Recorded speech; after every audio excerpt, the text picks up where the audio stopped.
But Isa alayhi salam and his descent are one of the clearest signs of the truthfulness of the message of the Prophet Muhammad sallallahu alaihi wasallam.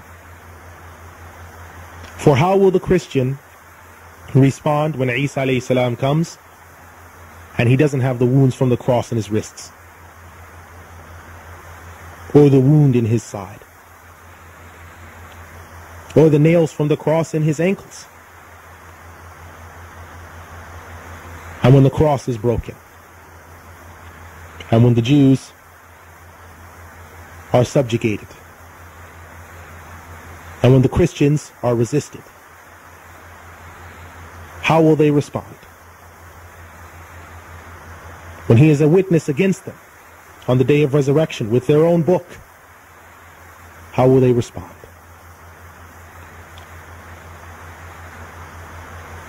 It is for us to not let them use us or attempt to use us as an excuse on the day of resurrection and say, we didn't know.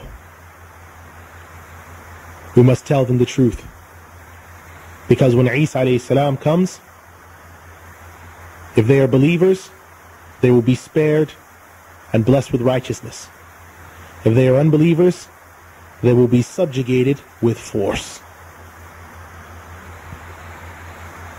If they are laid to the sword and they die in that state, they die in their sins, as Allah subhanahu wa ta'ala had said, أَخَذَهُمُ اللَّهُ بِذُنُوبِهِمْ. Allah took them in their sins.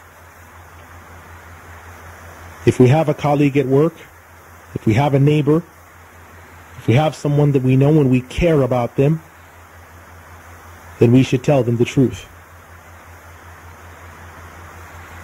If we saw someone and there was a house on fire and they were walking in through the doorway, just putting their foot over the threshold, and we were able to stop it, we would tell them, don't go in. But every day, thousands of people are on their way to eternal judgment.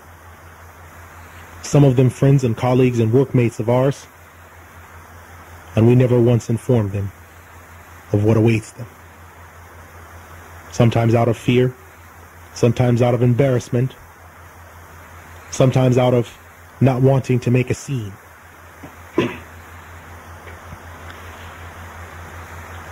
But I'm here to inform you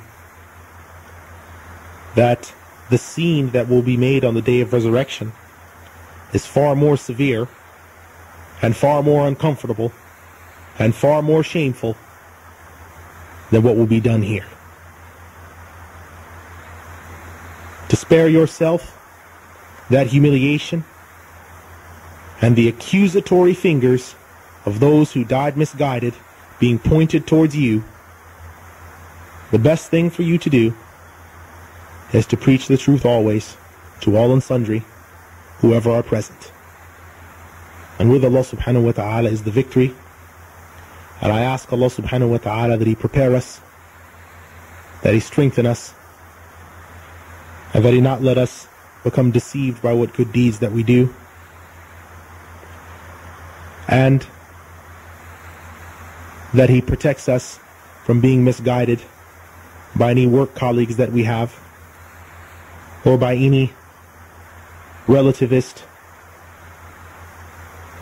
or conciliatory tones that are made where people will tell us, you've got your religion, we've got ours, it's all the same. I pray that Allah subhanahu wa ta'ala protects us from that and letting someone die in a state of kufr or disbelief.